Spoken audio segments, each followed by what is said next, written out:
Alors, dans cette nouvelle vidéo, je vais vous montrer comment créer un filigrane, comment apposer votre signature sur vos photos, et on va faire ça tout de suite en se servant de Photoshop. Alors, pour la démo, je vais prendre cette photo que j'ai fait au Puy de Sancy en Auvergne, et déjà la signature, le filigrane, je ne l'applique pas sur la photo en taille originale, puisque le filigrane, on le met généralement uniquement sur les photos qu'on poste sur Internet. Donc, la première chose que je vais faire ici, c'est redimensionner ma photo. Là, vous choisissez la taille que vous préférez pour publier sur Internet. Par exemple, pour Facebook, moi, j'ai pour habitude d'utiliser 2048 pixels de long, donc on va partir là-dessus. Et maintenant, pour la création du filigrane, je vais avoir besoin de l'outil texte. Je rentre un texte au hasard, hein, juste pour l'exemple, on va dire qu'on veut inscrire notre site Internet. Là, c'est OK. Ce texte, on peut bien sûr le déplacer, et ça, on peut le faire très facilement, très rapidement, surtout en maintenant la touche commande. Ça change en fait la forme du curseur. Un curseur qui devient une flèche, ça veut dire qu'on va pouvoir déplacer les éléments. Donc le texte, je vais le mettre en bas. Ce texte, on peut, si on veut, changer sa couleur, ça dépend de ce qu'on recherche exactement. On peut choisir la couleur qu'on veut dans le nuancier. Et perso, je vais rester sur quelque chose de très neutre, hein, donc on va partir tout simplement sur du blanc. Ok, ce texte, on peut bien sûr changer la police de caractère également. Pour ça, on clique ici, et en survolant les différentes polices, eh bien, on a un aperçu de comment va rendre chaque police, justement. Alors, ici, je vais choisir, là encore, quelque chose de très neutre, on va rester soft. Cette police-là fonctionne bien, je trouve. Donc on va partir là-dessus. Et maintenant, notre texte, on va réajuster sa taille, on va pas laisser le filigrane aussi gros. Après, ça dépend, hein, si vous voulez protéger radicalement votre photo avec un gros filigrane, pourquoi pas. Mais pour la démo, je vais partir sur un filigrane plutôt discret. Donc, commande T pour faire apparaître le cadre de transformation. On se met dans un coin, on maintient la touche Shift pour garder les proportions lors du redimensionnement. Et on choisit la taille qu'on souhaite. Et en cliquant ensuite à l'intérieur du cadre, eh bien, on peut déplacer le texte pour le positionner exactement là où on veut. Ok, donc là c'est bon, je valide avec la touche Entrée. Vous pouvez aussi jouer avec les flèches du clavier hein, pour réajuster précisément le positionnement. Et ça, faites-le en n'oubliant surtout pas hein, de maintenir la touche commande pour que le curseur devienne une flèche, sinon ça ne fonctionnera pas. Alors, là, ça a l'air pas mal comme taille pour le texte, son positionnement aussi c'est OK. Et maintenant on va rendre tout ça quand même un peu plus subtil, tout simplement en diminuant l'opacité du texte, comme ça l'incrustation sera meilleure. Donc on va s'arrêter autour de 30% environ.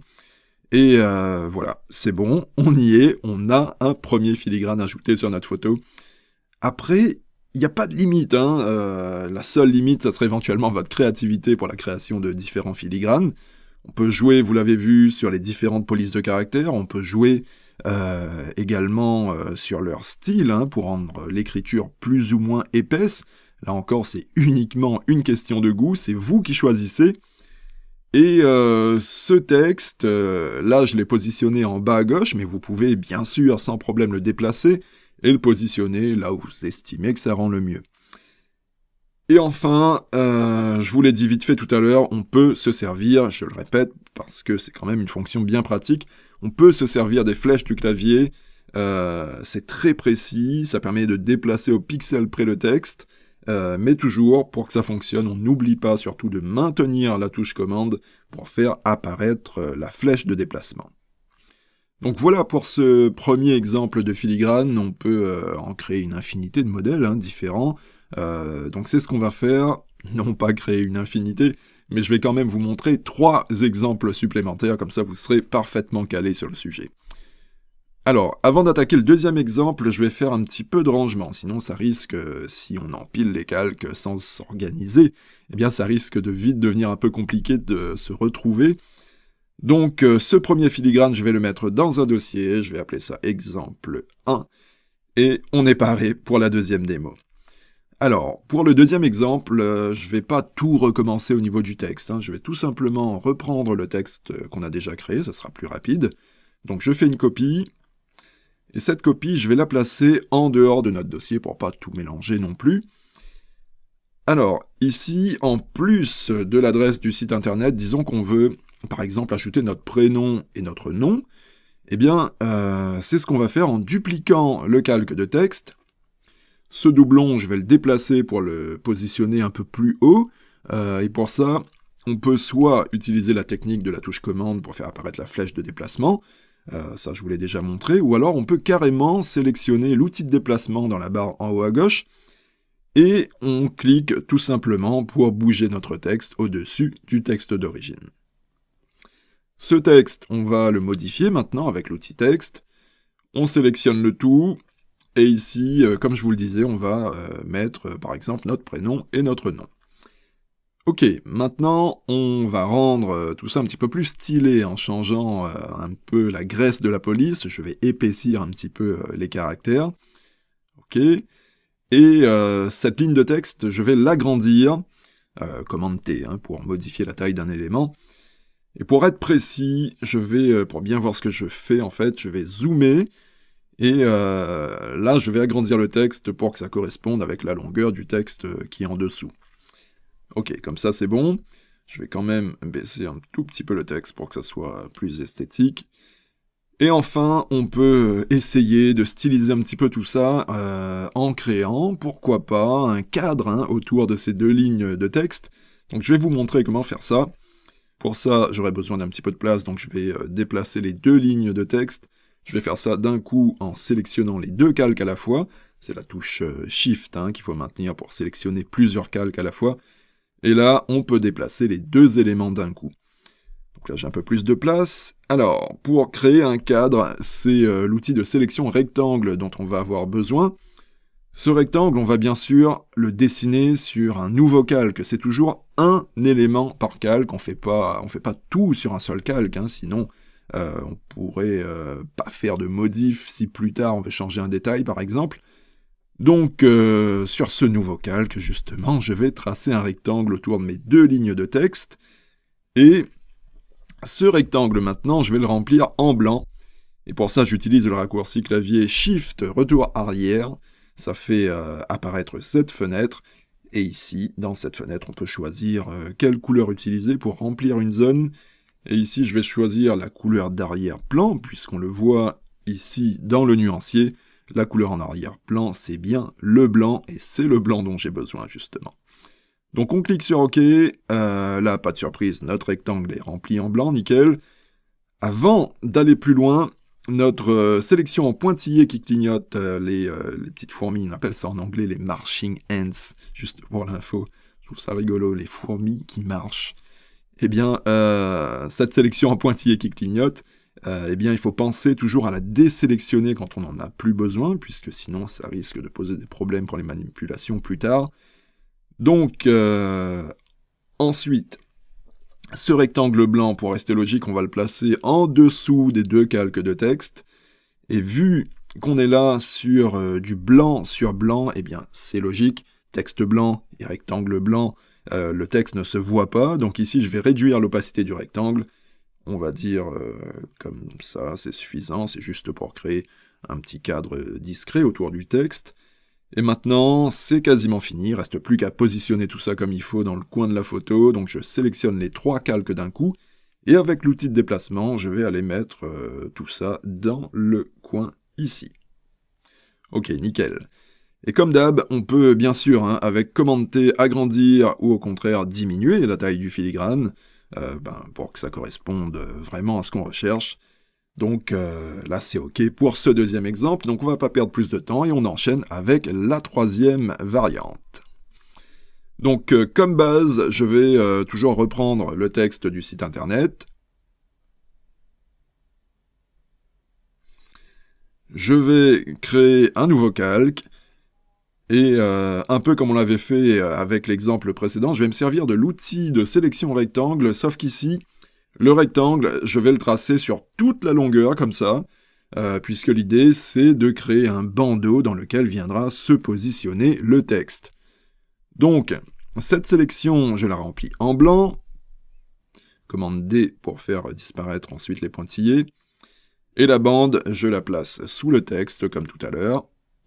Cette bande, je vais la rendre plus discrète en diminuant son opacité. Je vais la placer un peu plus bas. Et le texte, maintenant, je le remonte pour le positionner pile au milieu de la bande. Cette bande, bien évidemment, vous pouvez la rendre plus ou moins épaisse. Pour ça, on utilise le classique commande T. On zoome un petit peu pour y voir plus clair si besoin. Et là, on choisit l'épaisseur qui nous convient le mieux. Je vais choisir quelque chose d'assez fin quand même. Donc là, c'est OK. Et ce qu'on va faire maintenant pour styliser un petit peu cette bande, ce qu'on va faire, c'est atténuer le côté droit pour créer en fait une transition douce vers la photo. Et ça se fait en ajoutant un masque au calque. Et avec l'outil dégradé, un dégradé linéaire qui doit aller du blanc vers le noir, eh bien je vais appliquer ce dégradé ici, pas besoin d'aller trop loin, je m'arrête là, et quand je relâche le clic, voilà, ça crée une transition toute douce vers la photo, c'est quand même plus stylé qu'une bande sur toute la longueur comme ça. Donc c'est OK, donc voilà ce troisième exemple, une variante sympa, perso j'aime bien cette version. Et maintenant, eh bien, on va continuer avec un dernier exemple, comme ça vous pourrez dire que les filigranes vous maîtrisez complètement puisqu'on aura vu différentes versions. Pour le quatrième exemple maintenant, je vais prendre comme base ce calque de texte. OK. Et pour ce que je prévois de faire, j'ai besoin que le texte soit déjà un peu plus petit. OK. Ce texte, je vais en fait le dupliquer puisque je veux que ça soit marqué en plusieurs fois l'adresse du site internet. Et pour ça, on va faire une petite manipulation toute basique et on aura besoin de l'outil texte pour ça. Alors, ce qu'on va faire, c'est qu'à la fin du texte qu'on a déjà tapé, eh bien, on va ajouter quelques espaces avec tout simplement la barre d'espace, en appuyant plusieurs fois. Donc là, comme ça, c'est bon, j'ai dû appuyer 7 ou 8 fois à peu près. Maintenant, on fait commande A pour sélectionner tout le texte avec les espaces. On fait ensuite commande C pour copier le tout. Et enfin, on fait commande V en plusieurs fois pour coller comme ça, à plusieurs reprises, l'adresse du site internet. Donc je valide. Je vais diminuer un petit peu la taille quand même. OK. Et maintenant, ce que je vais faire, c'est ajouter deux petites bandes en haut et en bas du texte pour créer un filigrane un peu stylé. Donc là, c'est création d'un nouveau calque. Sur ce calque, avec l'outil de sélection rectangle, je vais tracer une toute petite bande, vraiment quelque chose de très fin. Et comme on l'a fait avec les fois précédentes, on remplit cette sélection en blanc. Commande D toujours pour désélectionner les pointillés. Je vais réduire un petit peu l'opacité pour que ça colle avec la transparence du texte. Et maintenant, je vais aller placer exactement comme il faut cette bande. Je la ramène comme ça, assez proche du texte. Et cette bande, je vais la rendre encore plus fin pour que le résultat soit quand même vraiment discret. Donc là, c'est OK. On affine s'il faut le positionnement avec les flèches du clavier. Nickel. Et maintenant, je vais dupliquer cette bande pour la placer sous le texte. OK. Donc là, on est bon. Soit on laisse le résultat comme ça, pourquoi pas, ça dépend de ce que vous recherchez comme style de filigrane. Mais perso, j'aurais plus tendance à chercher un résultat un peu plus discret que ça. Donc ici, ce que je vais faire, c'est que je vais appliquer la même technique que pour le filigrane d'avant. Je vais créer un dégradé sur la longueur pour que l'intégration soit quand même un peu plus subtile. Alors, ici, le dégradé que je vais créer, je vais l'appliquer en fait directement aux trois calques d'un coup. Donc, pour faire ça, il faut déjà sélectionner les trois calques. On les place dans un même dossier. Et à partir de là, c'est exactement comme on a vu avant. On ajoute un masque au dossier. Et on se sert de l'outil dégradé, un dégradé linéaire noir et blanc, et on trace pour créer la transition sur la longueur. Donc perso, je préfère le résultat comme ça, le nom du site est présent, mais sans non plus que ça soit très agressif comme filigrane. Et après, si on veut rendre le résultat encore plus discret, eh bien on peut tout simplement se servir de commande T sur le dossier complet, Et là, on peut déjà, bien sûr, déplacer le filigrane si besoin, et on peut ajuster la taille pour obtenir le filigrane au format précis qu'on souhaite en fait. Donc voilà, pour ce 4e exemple, on peut vraiment faire ce qu'on veut, vous l'avez vu. Donc pour résumer, on a vu un premier filigrane basique, avec du texte seulement. Un second qui est un petit peu plus évolué avec 2 lignes de texte et avec un petit cadre pour faire bien autour. Un 3e exemple où là, on est sur un filigrane un peu plus sur la longueur. Et enfin, un 4e exemple qui, lui, est une variante de la version précédente, où là, on a dupliqué le texte en plusieurs fois.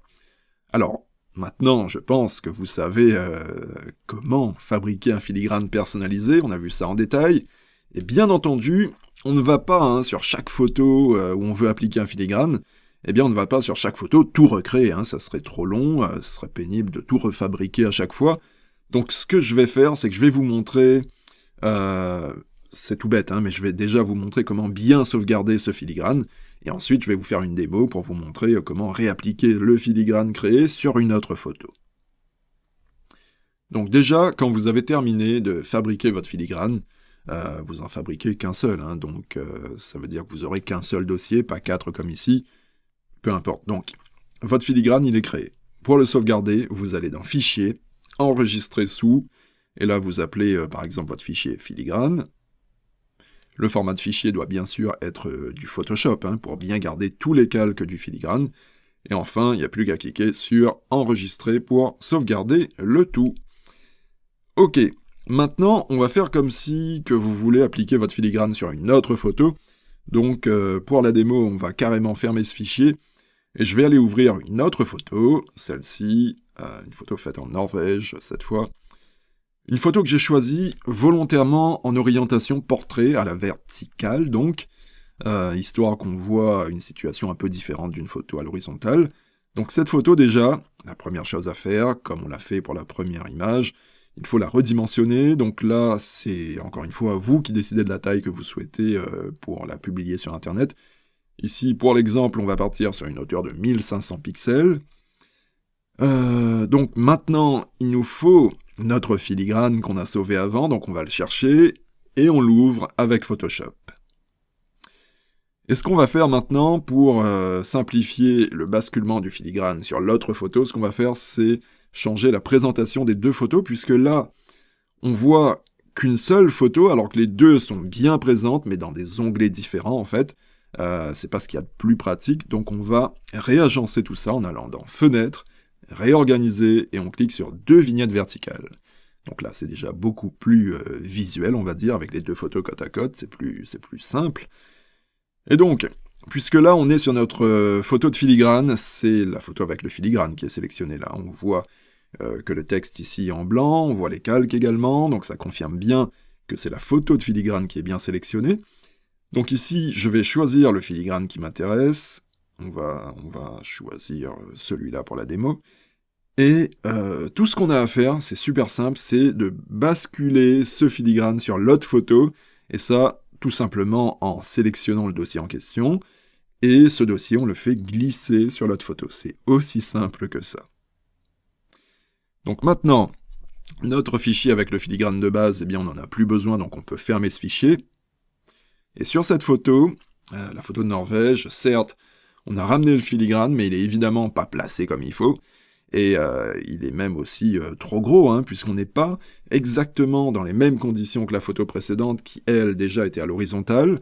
Le redimensionnement, en plus, on ne l'a pas fait à la même taille également, donc forcément, il y aura quelques petits ajustements à faire pour que le résultat soit vraiment nickel.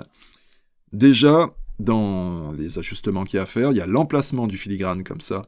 Dans l'état, son emplacement ne me convient pas, je veux qu'il soit plutôt sur le bas de la photo. Je vais réduire sa taille également pour que ça soit plus discret. Donc là, la taille et l'emplacement me plaisent, je trouve que ça rend déjà mieux comme ça. Mais dans l'état, c'est pas nickel non plus, puisqu'on n'arrive pas à bien lire ce qui est écrit. C'est un peu confus avec la texture de la roche dessous. Donc c'est là où je veux en venir. C'est pour ça que j'ai pris cette photo comme exemple. C'est pour vous montrer que selon les photos, le filigrane, il va falloir peut-être le réadapter.